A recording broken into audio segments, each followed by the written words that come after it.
one man saying that is fine. If that's your opinion and you're not in it, that's fine. But there is an entire market of millions and millions of people that agree that it is a store of value. So, you can think one thing, but there's also a market, and markets tend to become efficient over time.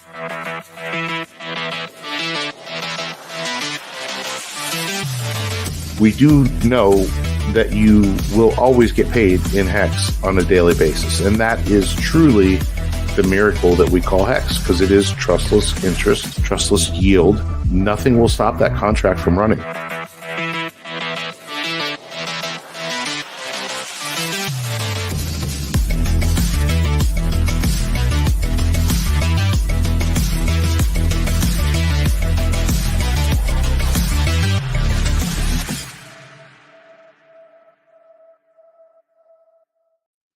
What is going on, guys? Welcome into the Creative Crypto Podcast, where we provide immersive, essential, and evergreen strategies for the novice cryptocurrency investor. How you doing? I'm one half of your host, Boi Crypto. I have here with me, as always, Crypto Ewok, my friend and co-host. We're going to bring him in just a second. This is going to be a great episode tonight. We have a lot to get to. We got BTC still holding strong, despite some naysayers that somehow still exist, I think. I'm excited to talk about this tonight because we are ever closer to Richard Heart's, of course, PulseChain launching. We are getting there. Testnet version 3 has been out now for a little over a week on the dot. And we're going to get into talking about what a portfolio may look like for you or us or whoever after the PulseChain launch if you are in the HEX ecosystem. So I think it's going to be a good discussion here tonight. Ewok, how are you feeling? How are you doing on this fine Wednesday evening? Feeling good. Lots of crazy, well, not crazy news, but lots of interesting stuff happening, even though there's not really anything happening. There's always something going on. I feel like we could probably do a stream almost every night with what happened that day and the interesting things, but yeah, it's really starting to kind of ramp up for us, I feel like, with the inevitable launch here coming, whether it be days or weeks or what it may be, but we're getting there. It's going to be a fun ride. I'm with you. Yeah, even though this would, I guess, like you would, if you were checking a box, you would say this is one of the slower weeks when it comes to crypto. There's still, sometimes I go and start doing the show notes and you start to discover like there's a lot more going on than you initially realize. So, and we've seen a lot of kind of macro world news things coming out about the US dollar here over the last few hours that I think is really interesting and, call me crazy, but really bullish for crypto as well. So we're going to talk about that. If you're here right now, watching on either my channel, Boi Crypto, or Crypto Ewok, do us a favor, hit the like. We very much appreciate it, and helps get the word out about the show and reach people even more. So thank you guys for stopping in.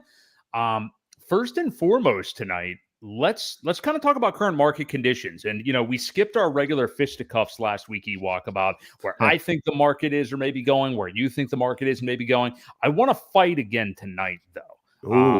If you're in that kind of mood, I don't know where you're at now, but this week. So just to kind of talk, first off, let's just say where the market is. BTC at the moment is at about 28.5K. It's been there for the most of today.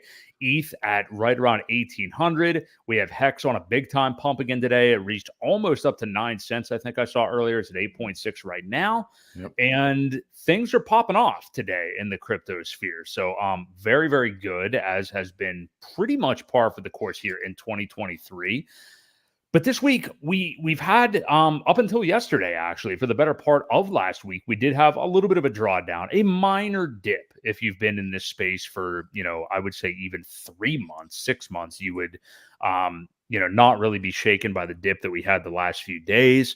We saw Bitcoin go to about 26.5 or so, come back up above 27. And now, just punching right through 28K again, which has been, a sticking point and a very key number after we got beyond 25.5K for Bitcoin to where we are now. So before I get into like some of the points I want to get to on like the higher time frames and stuff like that, and some of our favorite personalities on Twitter and what they're thinking about this whole thing, Ewok, what's your impression about most of the price action that we've seen here in March? And I got to grill you on this point specifically because, we have video evidence the last few weeks of you saying and agreeing with me prior to when we got there that if we started to close out, I don't know your exact words, I don't want to put words in your mouth, but if we started to close consistently over 25K, like 25.5K, you would say, yeah, I'm pretty sure the bear market is over or that the lows are in. We're now pretty far beyond that at this point as far as closing, days in a row way over that number. So what do you think right now? Where are you at with this? Yeah, I mean, I'm getting more and more sold on the fact that the bottom is probably in. However, that doesn't mean we can't have another sizable pullback. Um, Mhm. and I think it could be inevitable, especially if there is some sort of pivot that happens here shortly. I think there'll be a final capitulation. I really do. But the markets in general look good, and I'm not going to deny that. I don't want to be overly bearish and say, well, we're going to go to 12,000. I don't think that anymore. I do think we could dip down to 17, 20, maybe. Again, maybe a little bit lower if people have longs that would trigger some cascading closes. It could happen. We could go a little bit below, maybe back down to that 15 level, but it would be quick. I think it would be extremely quick, um, short-lived, and back off to the races. And we almost need that sometimes. You Mhm. need to wash those last few people out, the weekends, get rid of them, be gone, and then you can do a full reset, and move on to the bear market. So I think it's healthy.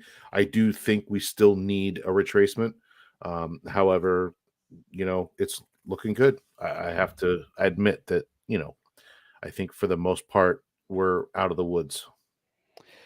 Well, that is going to wrap up this edition of the Creative Crypto Podcast. I finally did it. I convinced Ewok to get aboard the bull ship. So yeah, no, I am with you though. I mean, like I've been thinking this since some point in January that it seemed like the lows were in, but I agree with you too, Ewok, that like yeah, we are still in 2023. This is still kind of an accumulation recovery year. So while there'll be days like today where it feels like, oh, yeah, game on, like, up only from here, you will have days like that. But it's going to be kind of, one step forward, two steps back, or vice versa, I think, over the course of this year. And don't get too smacked in the face by it. I mean, like DCA, whatever strategy you want to over the course of the year. But yeah, at the very least, I think we'll see pullbacks to that 25K region again, throughout the course of the year. We just about had it this week. Maybe even as I don't think we'll go below 20 again. But yeah, I could definitely see at some point, a really bad couple of weeks where we do get into the low 20s again that would freak people out. But yeah, at this point, you can see, and this is what I've been saying, is like some of these pieces of news that are coming out, like we'll talk about this Binance wash trading thing here in a minute. But some of these pieces of news that are coming out are just not being received anywhere nearly as badly as they were in 2022.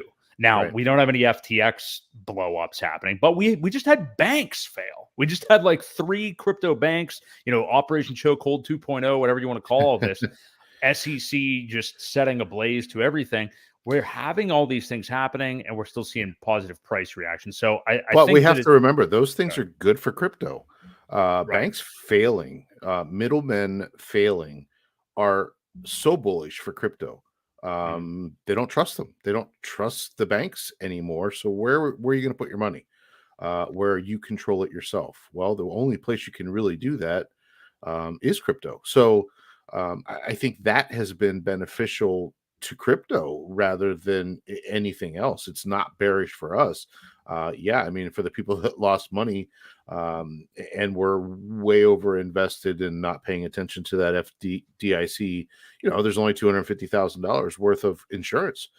So for those that didn't break their accounts apart into multiple ones, they potentially could have gotten wrecked. And I'm not sure, with all the things that the government has done in the past 2 weeks too, they've printed like $500 billion, I think, in the last 2 or 3 weeks. So they've basically undone everything that they've been working on the past 6 or 7 months.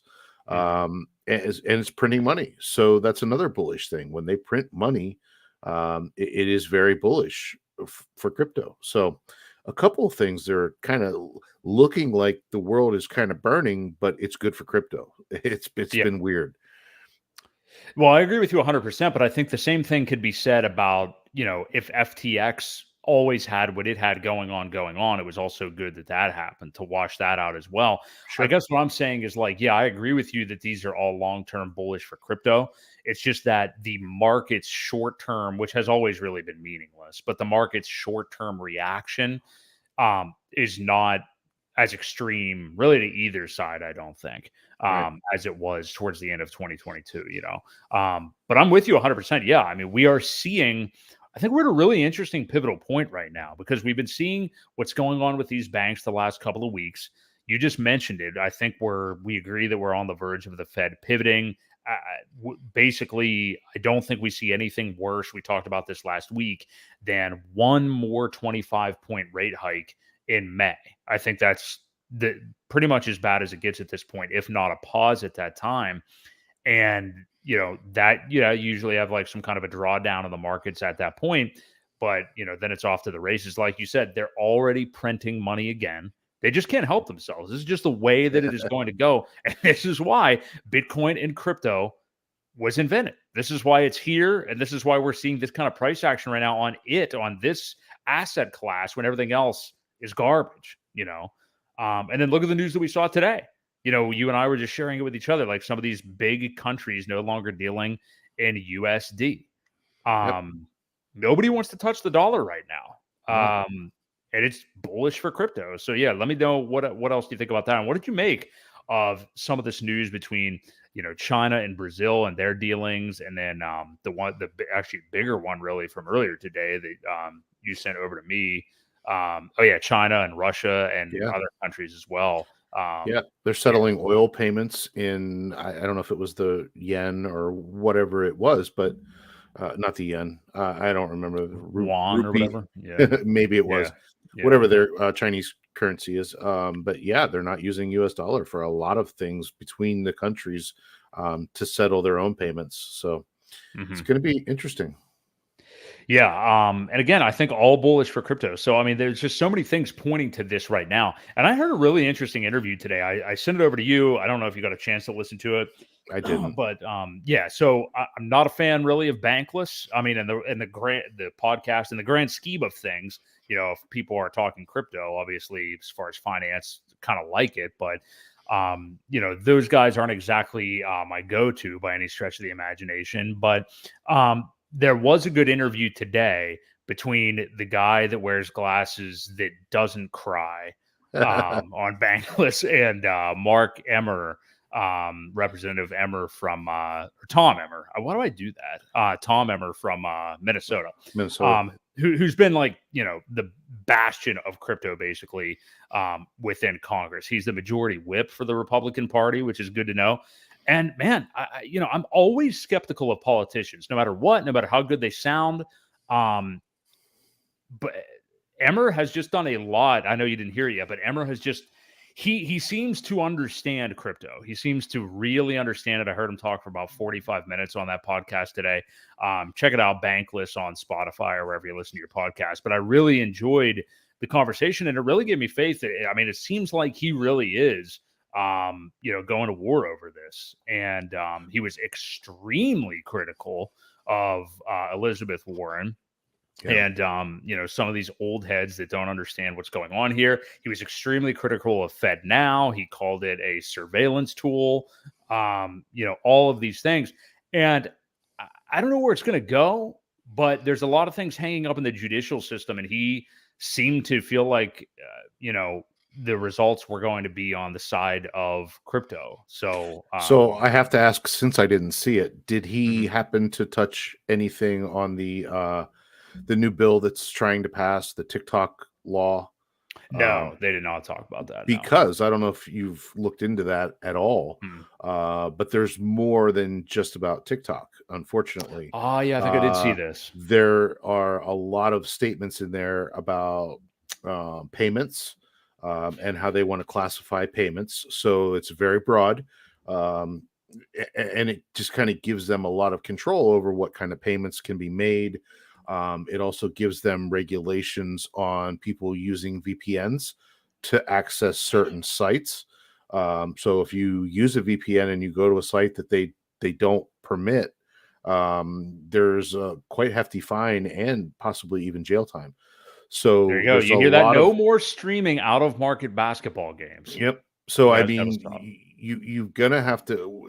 We're gonna have some people in our in our corner for this at least.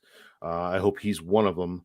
And you and I both sent letters to our representatives about what's going on in crypto and the overreach that we think is happening. So, it would be a good idea for those of you listening as well to reach out to your congressman, Mhm.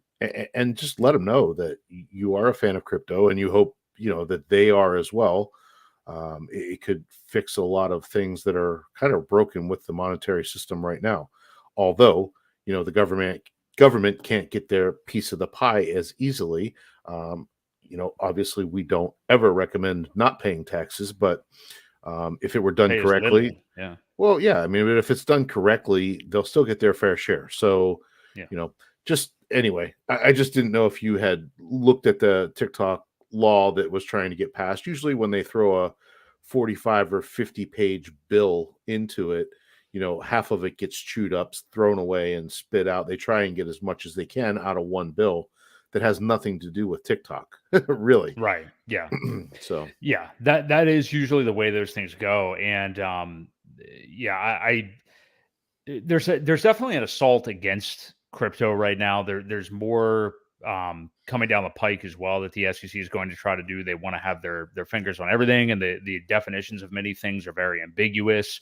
And reading the Howey test and things like that. But yeah, you speaking about sending letters to your representatives in your state and things like that. Yeah, probably like us, you're going to get some kind of a canned statement, back in return. And they did get a little bit into politics today, actually, on that Bankless podcast. And plain and simple, something that Emmer said that I think he nailed is the phrase "elections have consequences." mhm. And to just remember, I mean, to me, this is coming from somebody who is an independent. I know you pretty much identify um, the same way you walk. How do I Just to use, identify? I don't want to assume your political ideology here, but I know you're kind of in the independent thinker camp as well. And if you were looking at the two major parties right now, it's fairly clear which one seems to be, at least seems to be, more in favor of freedom, more in favor of crypto. It's really not an argument between those two. Right. And yeah, just remind the administration that maybe in your state and the one in Washington right now that, yeah, elections have consequences and people are going to remember this stuff. So this pendulum, and not to get overly just political, but like this pendulum is just swinging so far to the left and to the right every 4 years right now. And yeah, it's interesting. But Well, and that's another thing too, that one of the reasons why we never really get ahead, because you have one administration for one side, they'll come in and undo everything that the last guy did. And then, we get a new one in and they try and get all this stuff done and then, or undo what the last, I feel like each administration is trying to undo what the last one did. mhm. And we just never really get ahead. We've got to kind of get a fresh start here and put some new things into place where it's going to make a big difference rather than just flip flopping back and forth on, different ideology that just doesn't. It's not getting us anywhere. Yeah. Yeah, I'm with you. Yeah, people are very reactionary. We'll see. Next obviously presidential election is 2024, so we'll see how that all pans out. But yeah, elections do have consequences, as Representative Emmer did say. I do want to, before we kind of wrap up, like where the market is in general right now. Um, if this doesn't interest you, Ewok, we'll skip by it. I just find this interesting, and I want to examine it because I really, one thing I really love about studying this market is the psychology behind it. Because when prices swing, so rapidly up and down in crypto, you're going to get a lot of people that wreck themselves. Obviously, you're going to get a lot of people thinking, for some reason, with this market more than anything, people like to dig their heels in with exactly where they are. We're definitely going here again. We're definitely going to 12K. We're new all-time high by the end of this year. Just really dumb, outlandish things. And I can't help but continuously bring up Crypto Capo or Capo of Crypto on Twitter. I know he trends every time there's a red day in the market right now, but he's basically assumed the back to that word again, identity of the literal perma bear. He literally is still calling for 10 or 12K, and every time there's a red day, he tweets about it again. And I don't know if he's master trolling. I don't know. It doesn't seem that way. And when a guy who has like 500,000 followers on Twitter and is presumably an accomplished trader says things like that with the current state of the market, doesn't ever provide any invalidation thesis, like where are you wrong with this call? I just start to get like, what are you even doing anymore? I just don't. What's the point? I just Right. don't understand it. Like, and I don't know. I don't know if you care about this or have any insight to it. I don't care about him necessarily individually. I just more so any person going through that level of thought, like that psychology. What brings you to that? And like why would you not, disclose? I don't know. He's like, oh yeah, I trade the market both ways. Well, it certainly doesn't seem like you do. Yeah. I mean, anyway, I don't know if you have any thoughts Well, on that kind yeah, of thing. kind of. I mean, a lot of people, we have that in Hex. There's a lot of bears that are still calling for 3, 4, 5 cent, maybe even 2 cent, whatever, uh, only because they want to buy in cheaper. They're trying to FUD people Mhm. out of their positions, thinking that it may go lower. Uh, and a lot of the times it's because they want to buy in cheaper. That's seriously the mentality of some of the folks that do that. So I don't know. I don't follow him. I follow very few traders. Um, Right. so I really don't have an opinion on him, but the overall mentality that does that sometimes, that is why. So that's Mhm. really all I've got on. Yeah, I think you could definitely be right, but the thing is, he's been calling for it since since many people were back in like yeah. June of 2022, and now he continues to do so. So yeah, I don't know if it's like did he miss the bottom entirely, decided that in November he still wasn't going to buy, and now that we're almost at 2x up from that, I don't know. It's just very strange to me, Well, but and if we freakishly go down to those levels, the 12K, where Richard actually had said, and here we are all saying no, it's over. We're going to be the ones that look foolish too. So or not maybe foolish, but like we don't know what the hell we're talking about. So yeah, it does go both ways. There are people out there that will maybe even make both calls, delete the ones that oh were yeah, wrong, and say, "Yeah, I was right. See, here's what I said." You know, yeah. so there's those folks too. There's all the internet takes all kinds of people, and it's pretty interesting. Yeah, it's definitely true. I guess with where this is right now, it's just there's so much technical, uh, there's so many technical things to look at on the chart that it's just like I don't. If you're calling for that again, we're almost in like black swan territory. I feel like if that were to happen now, but yeah, we'll see where it goes. But the next thing we're going to talk about quick before we get into more of this serious hex portfolio talk was going to be what is going on with this Binance story that came out. This was the one that, again, like I said, if we were still more in with bear vibes, people might have cared a little bit more. But basically, CZ being accused, and maybe there's proof. I don't even know. I'll be honest. I didn't even look into this that much. I don't know if you did, but basically, Binance and wash trading implicating CZ a little bit.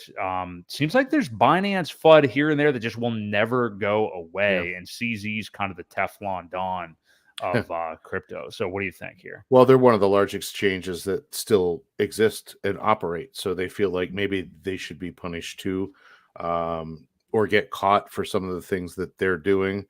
I know it was proven that there were about 300 wallets or so that CZ owned, that were essentially wash trading, and all exchanges do it. We know it. We've called them out many times, and that's why you see on these coin ranking sites, if you look at nomics, it'll tell you how transparent the trading is, right? And Bitcoin is probably around 30%. You really only see about 30% that happens, because the other 65% is wash trading. They're playing around in the background. They're manipulating price.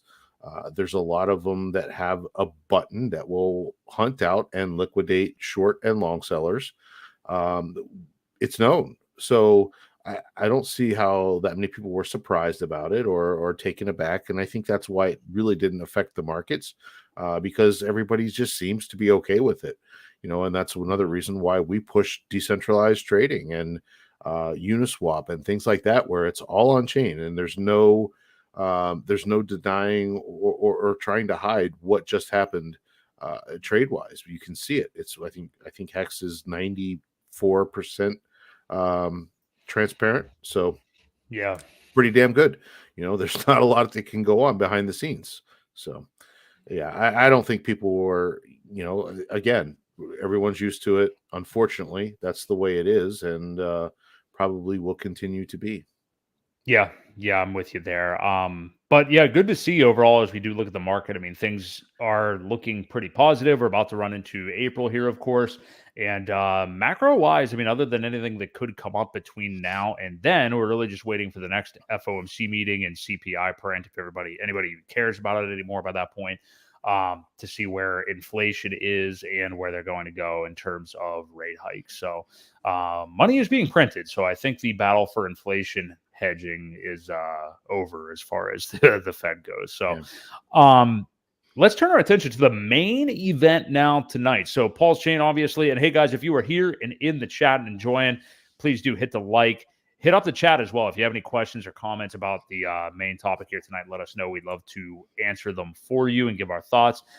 But first of all, the age-old question. We're a week out now. It seems like it's been so much longer than that, but a week out from testnet version 3 for PulseChain being out. It was an hour before we went on the air last week when it did come out. Richard was really, man, I don't want to say I got suckered into it. I don't really care about being right or wrong about this at this point, but I mean, Monday night or whatever it was, or Sunday night, I don't know. You might remember, but he tweeted something about like, hey, just a reminder that again, now that version 3 is out, this is your reminder warning that means at any time, mainnet could be live, which I was like, man, we might get this thing like tomorrow. Well, that's what we were. Yeah, that's what we were talking about on the last stream. Sorry, I didn't mean to cut you off, but yeah, we were like, it could be hours, just by the way he was talking. But it's been a week, and obviously not the case. Sorry, go ahead. No, but it did make me think that just the way that he was talking, and I think clearly, like we talked about last week, he wants people that are actually in the asset class, in the community, into HEX to be the ones that do benefit from this. It's not a normal VC funded big time airdrop or something like that. And I saw a hypothesis from somebody. I mean, you're going to see this, every angle of dissecting these things in the HEX Twitter space, of course. But I saw somebody else saying, like, could he be doing these subtle teases to weed out even more people that maybe in HEX that are like, oh yeah, V3's out, that means it's right around the corner. And then if it doesn't come out until May, just like with the outrage marketing or whatever you want to call it of 2022, could this be another way for the next few months, couple months, few weeks, whatever, to weed out people who are not seriously long-term, invested in this? I don't know. Just something I heard. Yeah, I agree. I think it could be very well. I know my camera's lagging, or it seems to be. Oh, I didn't see. Okay. But yeah, I think it could be another tactic like that as well. There's always going to be weak hands that we would hopefully, as HEX holders, want to wash out. It means they can't hurt the price. So I would rather get them out now before they get a free copy and can dump that all too. Instead of just one thing that they're dumping, then they would have two. So yeah, I think so. I think the way it's going to roll out is very slowly, methodically. They'll add features very slowly, and do it right. But I think it's going to be a very bare bones product when it actually does launch. And the same for PulseX too. I don't think we'll have the limit orders or anything really set up like that. The single-sided staking probably won't exist. Those are all features that'll get added in slowly as things get tested and battle tested, so to speak, with volume, and just see how it handles it before they start throwing new features in.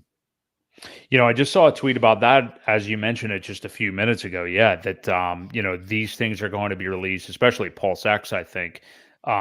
Like you just said, pretty bare bones with the scaling in of different improvements and things like that. Yep. So what do you think it does kind of look like day one? I mean, is it going to be just, here's PulseX, this is the Uniswap on PulseChain, this is where you can kind of trade in and out, and that's it? I mean, what do you think? Well, yeah, don't forget there's going to be ratios for probably 24 to 48 hours, right? So we're not even going to have prices. So limit orders really don't matter. I don't know that you can set limit orders with a ratio.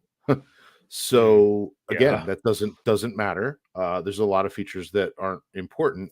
It's hard to provide liquidity when there are ratios as well. Right. So again, I think they're just going to roll it out. I think you're going to have PulseChain, pretty standard, not a whole lot of features. There'll probably be the option to be a validator. You'll see those options. And then as far as PulseX goes, it'll be pretty much just standard, like I would say Uniswap V1 or maybe even V2, but not much further than that. So until that bridge goes live, which the bridge won't be live either, the only assets we're going to have are the copies. So for the first, probably 2 days, that's what we're going to have. And again, I think it'll be pretty bare bones. Speaking of that, and I know you clearly know this, and so do I, and I think most people that are way into HEX and creation of Pulse understand this. But speaking of the copies of coins, a lot of people this past week were kind of panicking and weren't sure whenever V3 was live, and it seemed like, oh my God, like maybe that could be imminent here. A lot of people were speculating, did the snapshot already happen? Like, did the coins already get copied in the state that they're in? Is there even a point to me buying more HEX right now? Will I get a copy of it? I don't know where that came from. I guess like maybe just because V3 came out and people were so thinking the mainnet was right around the corner. Richard luckily eventually just cleared it up and said like, no, definitely there has not been a snapshot. But where do you think that came from? And I guess like on the actual timeline, some people are saying like, stop calling it a snapshot. It's not really a snapshot. It's just a system state. I don't even know. Like it's a fork. People need to stop. I agree with that statement. It's not a snapshot at all. So a snapshot is a moment in time where they take a picture of the blockchain at that given point, and then we'll historically go back and reward people that held or did something up until that point. This is not going to be a snapshot at all. So I really wish people would just stop calling it that, because it's not that at all. This is a true system state fork. And when that fork happens, PulseChain will be live at that given second in time. You will have your copies. PulseChain goes live.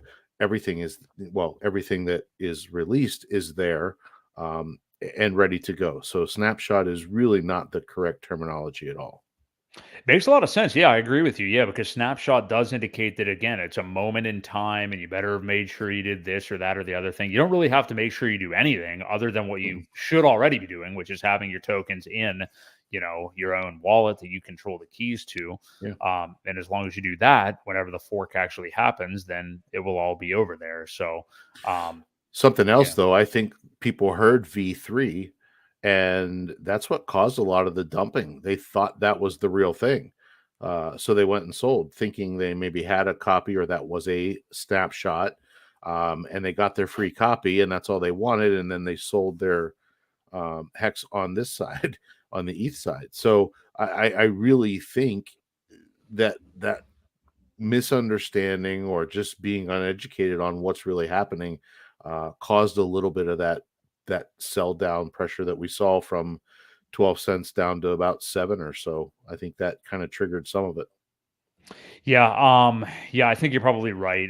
Yeah, and it was random too. That was really surprising when we saw that drop down to that level. You very well could be right about that. And now as we rally kind of back up towards 9, you kind of just segued in it naturally here.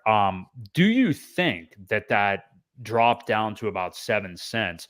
That's the most violent drop we've seen here in a matter of weeks, at least, anyway, for Hex.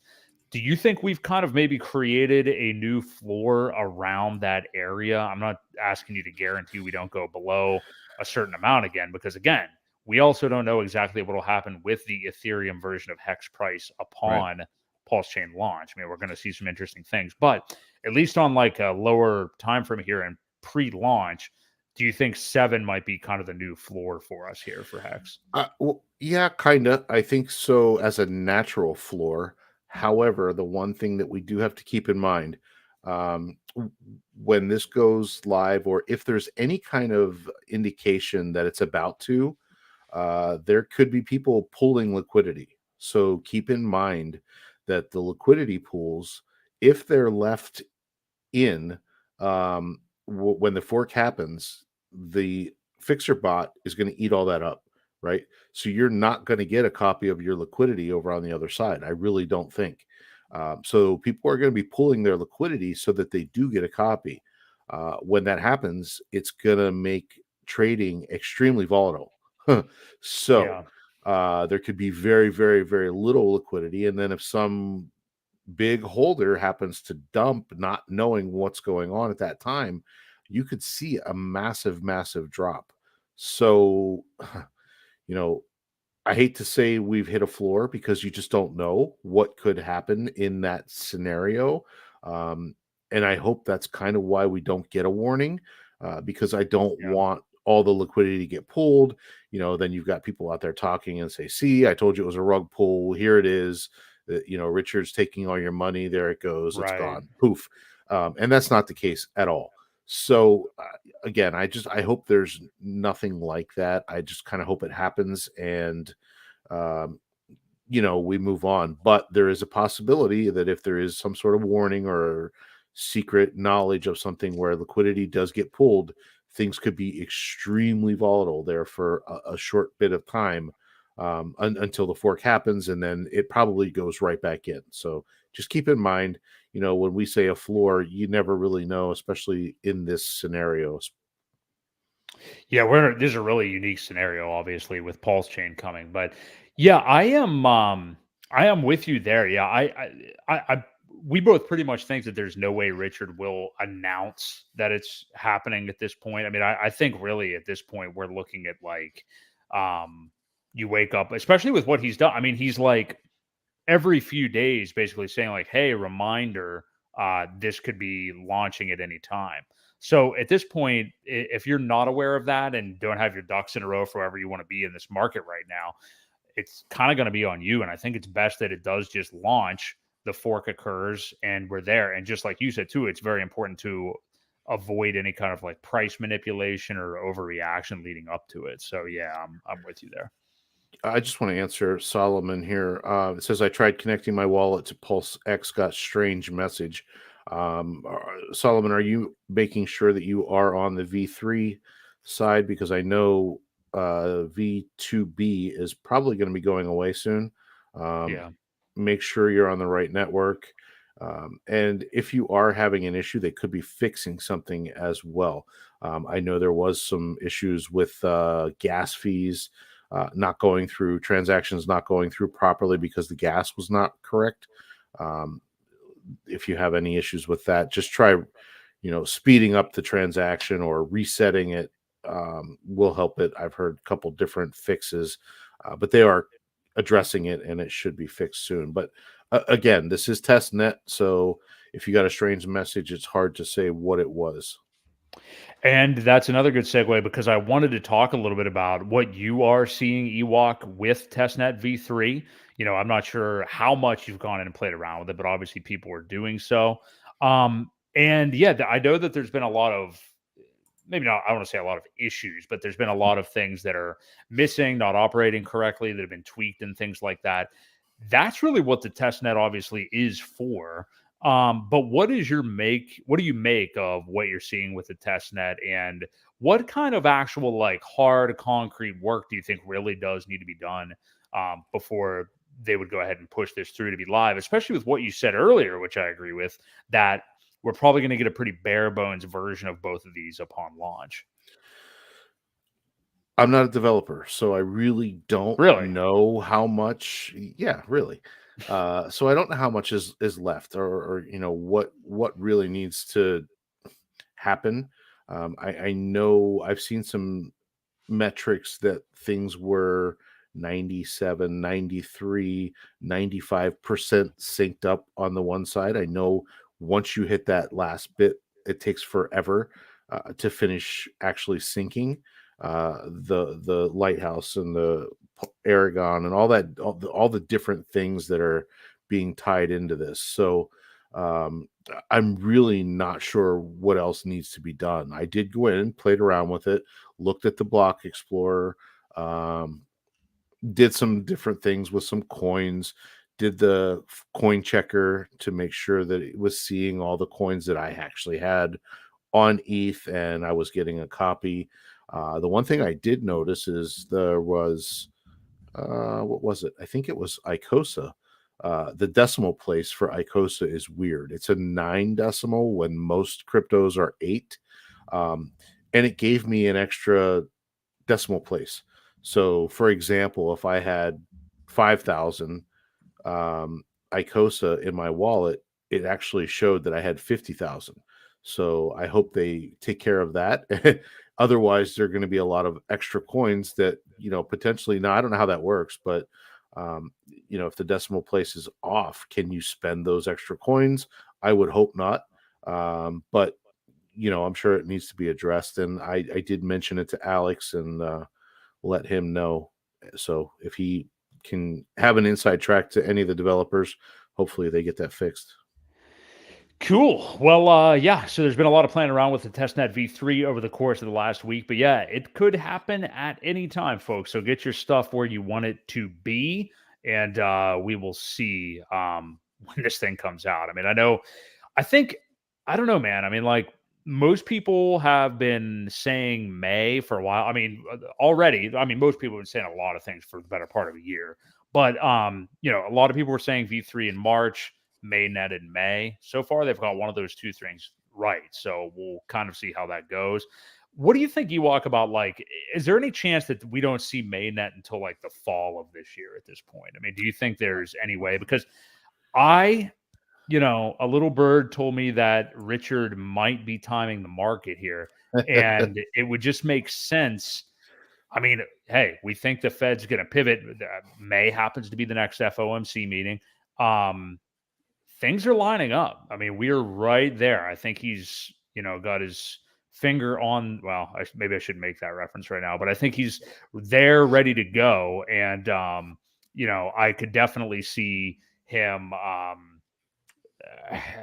think he's timing this thing, and I think we're seeing the markets turn around. So what do you think? I could see May. I really don't think it'll be that long. Yeah.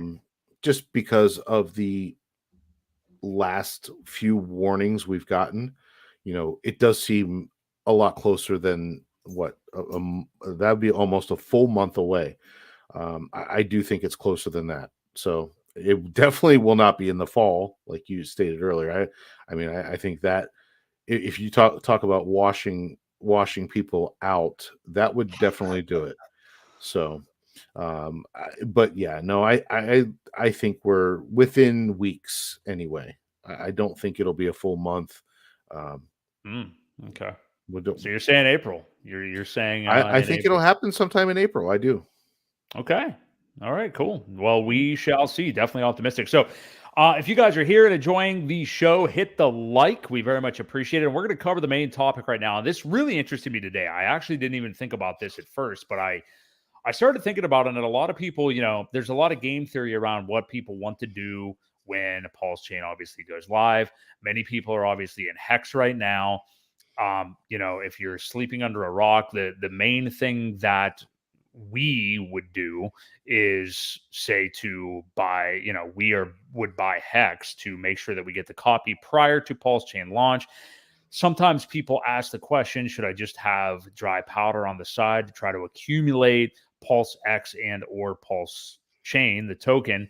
And really the best thing to do, not financial advice to you, but what I am doing, what Ewok is doing, is buying HEX, because right now, even, especially, now that we're down to the eights again, because you will get that free copy you get the copy of HEX on PulseChain. And if you want to, so number one, right there, you've already got, a 100% return on your HEX in terms of HEX anyway. And then at that point, you could use that as your dry powder to transition over into Pulse, transition into PulseX, whatever it is you would like to do.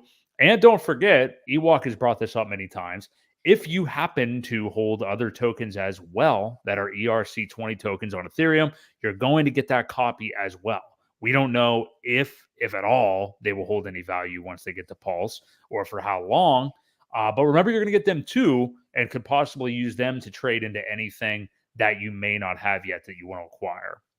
So with all of that said, Ewok, obviously, Richard Hart created HEX. It's been like, the greatest crypto invention and smart contract protocol yet. What is as a longtime OG Hexican, what is your view of how much do you really want? And you can break this down into both versions of HEX if you want, because I'm interested in that too. But how much of your portfolio do you really want to be HEX versus how much you're holding in Pulse or PulseX or anything else in this ecosystem? We can even go out as far as Hedron, but kind of just talking more like the major tokens that are actually Richard Hart tokens. How are you looking to break it down? And, full disclosure, you sacrifice for Pulse and PulseX. So what do you think? What makes sense for you with this portfolio? When you brought that up earlier this morning and you said, I do want to talk about allocations and things like that, I started thinking about it. And it's funny because as the bull market happens, your allocation percentages could change. For example, I know during the last market, a lot of people had maybe 5-10% of their portfolio allocated to HEX, and it literally turned into 85% Right. of their value. So it's really hard to say at this time. I do know I'm not going to dump HEX for anything else. I was fortunate enough to sacrifice some pretty solid amounts for each Pulse and PulseX. So I'm hoping I'll be okay there. As far as value goes, I'll probably still at launch, I'll probably still be 80% allocated in HEX, just because of the value of it. Now, if I took the amount that I sacrificed for Pulse or PulseX, it's way more than I put in to HEX at the beginning. So it's you know what I mean? It's a very hard thing to really compare. And I don't know how you even put a percentage on it when the prices change so much. Then you're going to get the copy. So you got to figure that in. And then, the only thing that I can really say percentage wise is I probably put 50 times, maybe more, in to the sacrifices than I did in the adoption amplifier and through the early days of HEX. So, Right. As time goes on, we'll kind of see how that all evens out percentage wise. But I think, like I said, for me, it's going to be a lot different for people that didn't sacrifice for either one. And they are right now the only opportunity they have to get in. Well, not the only one, but I think the strongest one is the HEX opportunity of buying the HEX and then kind of evening it out. So for me, it's a little different than what it would be for somebody new that's just trying to get into it that way. So I don't have a good answer, unfortunately, percentage wise, but if I were new, I would probably try and break them up as evenly as possible. Keep in mind, Hex is still going to pay that yield. So that is super important. And, PulseChain, deflationary, PulseX, buy and burn. So those are going to go down while Hex is still generating more of that yield asset. So just something to think about. Yeah, and that's kind of the answer that I thought you would give. Is just like obviously, to each his own. Number one, but yeah, you are going to be, you're in the way. You're kind of the minority. Like, not many people would have been Hex OGs and be so overloaded in Hex right now because of that crazy price appreciation, and had the opportunity to sacrifice for both Pulse and PulseX. Because let's remember, I mean, we're nearing a year. From PulseChain sacrifice window here. So, or excuse me, no. 2 years from Pulse. Two actually, yeah, and in over June. a year already since PulseX. Man, Yeah. time flies, I guess. But yeah, so remember that as well. But yeah, I'm with you, and maybe leads me to this question: is like, you don't have to do this, obviously, but of these assets, I mean, like Hex, you kind of just said it. I mean, Hex has that yield. Hex is really like the engine to this whole thing. Like, Hex was the initial Richard Hart creation. That's the thing that is most important to me to own on both blockchains, and the actual layer one of PulseChain and the DEX of PulseX are other assets I would want to have as well. So I guess, like, as the prices establish themselves for all of these tokens a few months in, maybe then you can start looking a little bit more towards a specific allocation. But to me, much like the thumbnail, if you're watching us live tonight, like, Hex is the one I would want to be overweight in, and it likely is going to be the one that you will be overweight in for some time, because that's what you've already got right now. You're going to get the copy, obviously. Will we, won't we? How soon will we see parity in price on those two chains? And then, how much do you want to get involved in Pulse or PulseX? That's a question I want to ask you right now. So put yourself in the shoes of somebody who did not sacrifice, let's say, for either one. We've talked about this before. The most common sacker, if you will, is somebody who sacrificed for PulseX, not for PulseChain, because it came about 6 months later down the road. And there's just way more people to sacrifice for PulseX. But put yourself in the shoes of somebody who did not sacrifice at all. What would you be?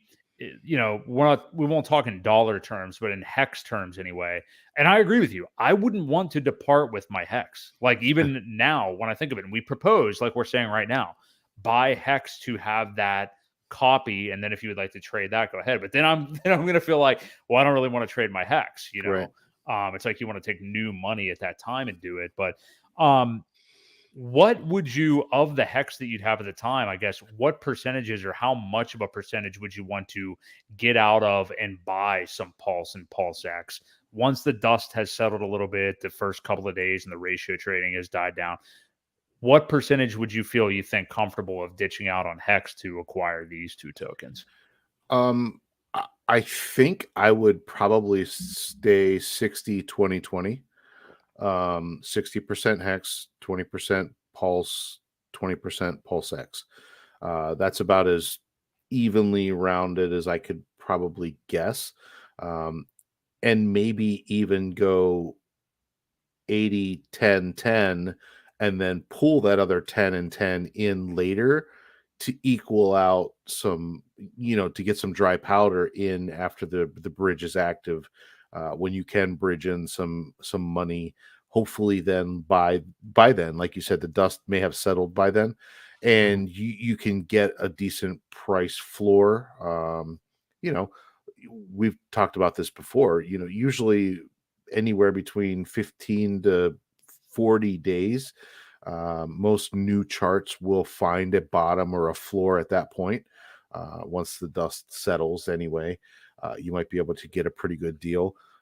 So you may want to go 80, 10, and 10, and then put your other 10% of each in when you get that opportunity. So, I wouldn't recommend doing it all at the very beginning, because I do see somewhat of a pullback. Just like every other crypto that launches, that it's probably going to happen. No financial advice. It goes straight up. I don't know what to tell you. Sorry for your luck, but um, I think that is probably a strategy that I would do, is, get 10% of each at the beginning, um, and then try to dollar cost average your way in. It's still always been one of the best ways to get into anything, um, is to DCA as you get more dry powder. And by then, like I said, the bridge will be working. You'll be able to, get into USD or ETH or whatever it may be, bridge it over, um, and use that value, and purchase more. Yeah. Yeah, I'm with you there. And we got a comment from I missed it now. I Thomas. Yeah, I want to get to that, but I was just seeing another comment where somebody said that's the exact shoes that they're in. They didn't sacrifice for either one, so it's good for them to hear. Oh, And I think that is good because we're so far beyond it now. I mean, we are over a year beyond the last sacrifice. So yeah, there's going to be a lot of people that don't. If you have a sacrifice for either one of them, you feel good knowing that like I'm already in on the ground floor. I at least have my foot in the door a little bit. Yeah, there you go. RH Crypto Jeff. Yeah. yeah. So Um, can I hit this one real quick? yeah. Thomas, there's gonna be bridges.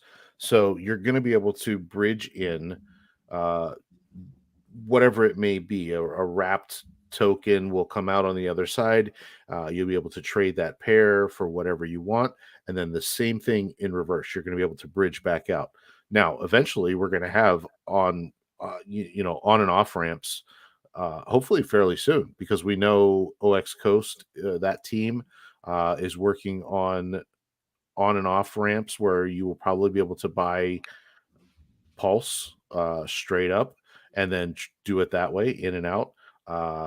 They're also talking about Hex as well. That was also something new as of last week or so. I forget. I saw they're going to be able to buy directly into Hex. Now, I don't know if it'll be EHEX or PHEX, but either way, there's going to be on and off ramps eventually, and there will also be a bridge. So that's why it's important right now to mess around with testnet and see what's there. So when it happens, you're not one of the casualties of, I don't know how I just lost all my money, when I tried to go in or out of the network. So I'm sure there'll be plenty of tutorials made at that time for doing it. Hopefully, when it's live, you know, you had said to me the other day, "Hey, why don't you make a video on how to claim your weight token?" And I said, "Why?" Because Coffee already made one. So, I just kind of point them in that direction, and um, there will be videos though to help you along with this. Just keep an eye out and make sure you're searching for a credible source, somebody that's been in the Hex community for a while. Yeah, Coffee already made one is a rallying cry of a lot of hey, should I do this new video about a hex tutorial? It's like, well, Coffee's already got it covered. So um but yeah, I am traditionally with you, just kind of finishing off on that point about the portfolio. I mean, yeah, I think being overweight in hex is always going to be the move. Like that is the asset. Like, don't forget, as excited as everybody is for Pulse Chain, that is an invention from Richard because of expensive fees on Ethereum, and Mhm. it's good. It's good innovation. Hex is a huge ecosystem and definitely the, most rabid community in crypto. But Hex to me is the main asset to have. So yeah, I kind of agree with your 60-20-20 thing, maybe even as aggressive as 80-10-10. And, remember too, I mean, like the EHEX, your dollar cost averaging, basis, like where you actually bought at, is going to be a higher number than the value, I should say, of Hex is going to be much higher than what the value is on Pulse or Pulse X whenever you initially buy those. So remember that too, and remember the room to run that those two may have in Mhm. relation to Hex. You could kind of shave some off the top here and there, although I wouldn't get too aggressive with that. I mean, it's really all up to you, but I am with you. I won't always want to be overweight in Hex. So Yeah. um, What do you got So there? I know there will be stable coins eventually. Liquid Loans guys will have a stable coin. There's another group that's talking about one as well. Um, I don't know how long. It probably won't be upon launch, but there will be some stable coins on PulseChain. So just Yeah. hang tight for those. They won't happen immediately, but they will be there. So with that, let's actually finish off on you've been the segue king tonight. Let's finish off on this weight token. So I remember hearing about it, and in fairness, hey, if you are in any crypto ecosystem, you hear about this token, all this stuff, and it's no different with Hex, but I guess I should say the difference is a lot of these tokens are from people, for the most part, with extremely good intentions and made good products, but that have built on top of Hex. I am personally, beyond Alex McWhorter's Hedron and Icosa. I really haven't been that interested in much else. I think that's by far the best innovation that's been built on top of Hex. I definitely hold both. But in terms of, there's a lot of these other tokens and incentives for, good hex staking behavior over the last year or two that other people created. One of them that is directly related to the sacrifice and the launch of PulseChain and PulseX, or I should say the sacrifice to anything that you could sacrifice within PulseChain. Not anything. I'll let Ewok clarify. But has been the WAIT token. You heard correctly, WAIT. And the reason I did want to get to this, Ewok, is because when you first had mentioned it, I think last week or the week prior, and I got a lot of comments on some of the videos saying, like, what is the WAIT token? What is he talking about? Somebody actually spelled it like WEIGHT. So people definitely were not aware of it. I said to you too, I was like, damn, I remember when this came out, but I'll be damned if I remember what it is or anything. So Right. I'm going to let you take it away explaining what it is, who would have access to the WAIT token, and how to claim it here. So fire away. All right. So the weight token was created by the 0x Coast team. Those are the guys I was talking about who are creating the on ramp currently. Mm-hmm. So I'm going to go ahead and just open the claim page and show you guys the different tokens that if you sacrificed for, you will have a credit. Now, the idea is it's almost like a game of chicken, right? You want to wait as long as you can before PulseChain launches, because once PulseChain launches, the amount that you're able to claim goes away. So, for example, PulseChain, if you sacrificed anything for Pulse or PulseX, let's just list all these first: Liquid Loans, Hurricash, uh, Genius, Mintra, Fiat, or IMD. If you sacrificed for any of these tokens, you are eligible for the weight token. The way it goes is you get one token per hour, um, the longer you wait. So if you wait a day, you've got 24. If you wait, 3 days, you've got 72, and so on. Obviously, because Pulse Chain sacrifice was so long ago, we're looking at almost 2 years. You have those days times 24 each. So this is just the basic website. I don't have it connected to a wallet or anything like that. But so anyway, when you claim these tokens, you can claim them at any time. But again, if PulseChain launches and you haven't claimed them, you lose out. That's where the cool feature kind of comes in, very similar to Big Payday with Hex. Um, the whole Bitcoin claim with Hex, the people that didn't claim were the ones that got the people that didn't claim all those Hex tokens that were not claimed during the adoption amplifier phase were the ones. That's how the rewards were divvied out on Big Payday. So it's going to be very similar to this. All the weight tokens that aren't claimed when it launches will be part of the what they call the midnight bonus. So, you'll be able to claim those as well, as long as you claimed before it launches. So I do recommend, unless you've got an inside scoop of when it's going to launch, that you don't wait too long. If you did sacrifice for any of these, go ahead and claim your tokens. Wait as long as you want, but remember, it will be gone if you don't do it the second it happens. So now, the other feature of this is because the code has changed somewhat from the time that this was done, and the PulseChain code, the weight tokens that you will have 5 days once PulseChain goes live to convert your V1 weight into V2. It's a different token, and then I think you lose 5% every day until they're gone. So it is another built-in feature, game theory kind of thing, that just claiming them isn't all you really have to do. Once you claim them, and then once PulseChain goes live, you're also going to have to switch them into the V2, which is down here under convert. So they don't show the chart on this site. I don't know where it is. It might be on their regular website. Let me check and see if it's on the regular website where the sacrifice is white paper. I'm not sure. No, I don't know where the chart is that shows you, but either way, if you get the first 5 days to convert them over to V2. After the 6th day, you get 95%, 7th day, 90%, and so on and so forth until you get basically nothing. You might get 10. I think they stop it at 10%. So you do get something. It doesn't bleed out completely. But yeah, so you definitely want to do that too.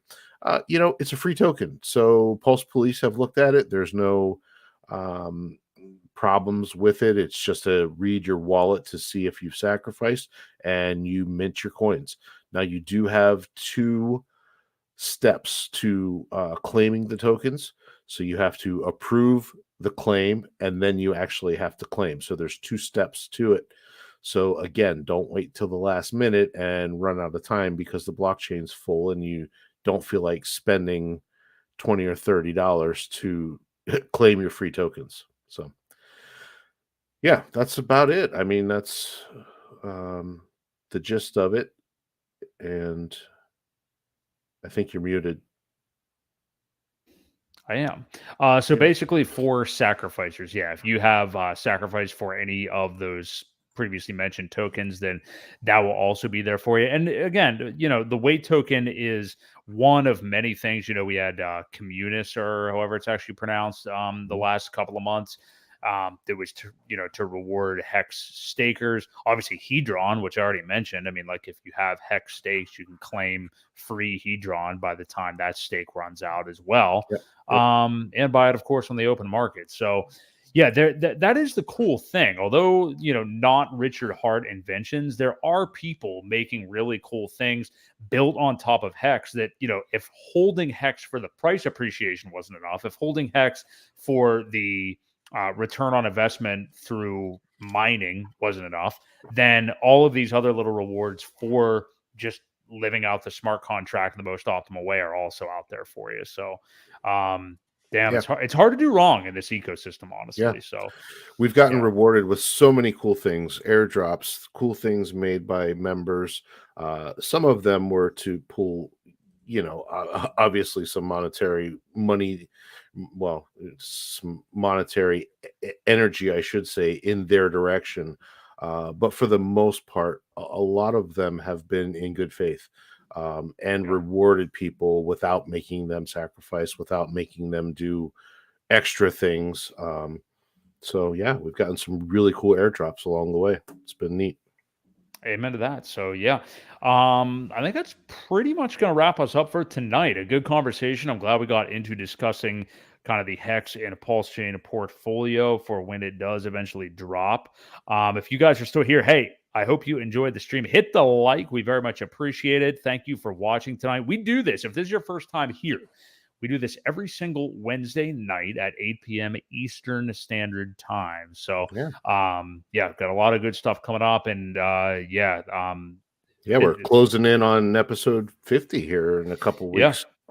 Closing in on episode 50, and don't let that fool you. We've actually been doing the show for about a year and a half. We just were nowhere near as consistent with it way back in the beginnings, but definitely so now. And hey, I'm telling you, like, this is the year for accumulation. And eventually, remember, not telling anybody else what to do, but I personally, I know this train is going to leave the station eventually, not now, maybe about a year from now.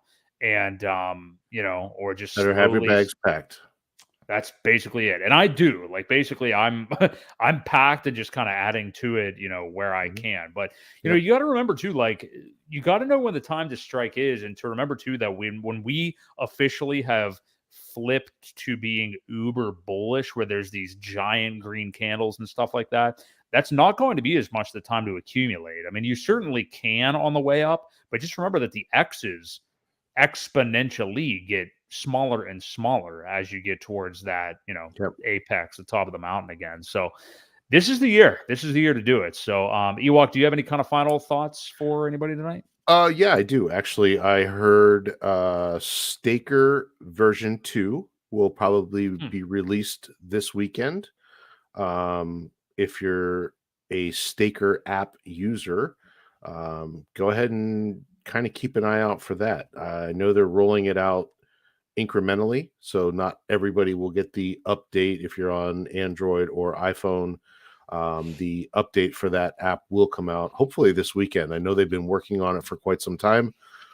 Steph and Firebun have put a lot of work and a lot of time into that. So if you're not a Staker user, you should check it out. If you're a HEX staker, then definitely keep an eye out for that. Definitely, yes. Staker app is great. If you haven't used it before, basically just any MetaMask wallet that you hold HEX in or have your stakes in, you can link right up to it. Obviously, you're not using your private keys or anything. You're just putting in the wallet address, and it'll just pull in all the data for you, let you know how you're doing as far as your stakes, let you know if you're a squid, a whale, a turtle, I